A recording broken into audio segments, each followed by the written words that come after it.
šobrīd es gribētu no visiem ekspertiem, kas zina, kā plānot dažas atbildes esošajai stratēģijai. Mēs šobrīd esam atvēruši stratēģiju, mēs viņu aktualizējam, kurā gadā beigsies Ukrainas karš, kurš var man atbildēt, jo tas ietekmēs cenas un cenas strauji ies uz leju, kurā brīdī atrisināsies konflikts Hormuz šaurumā.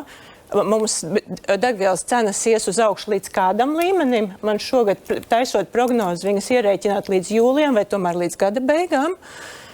Tie visi jautājumi, kur... Īsi sakot, vispār nevar neko jēdzīgi noprognozēt. Nē, var, bet kā mēs to darām, mēs prognozējam balstoties uz tā brīža pieejamiem datiem, tirgus datiem un to informāciju, kas ir mūsu rīcībā.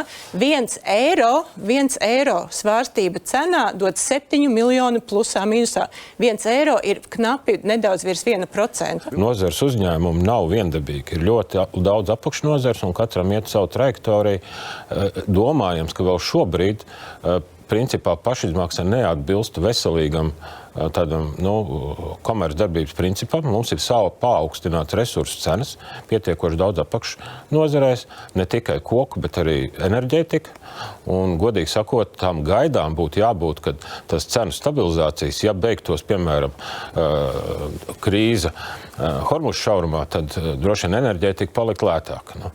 Bet par kokiem ir grūti pateikt. Ja beigtos Krievijas uzbrukums Ukrainai viennozīmīgi, un ja koku materiāli atgrieztos Eiropā, tā būtu, tad tiešām skartu visus un būtu pavisam cita ekonomika.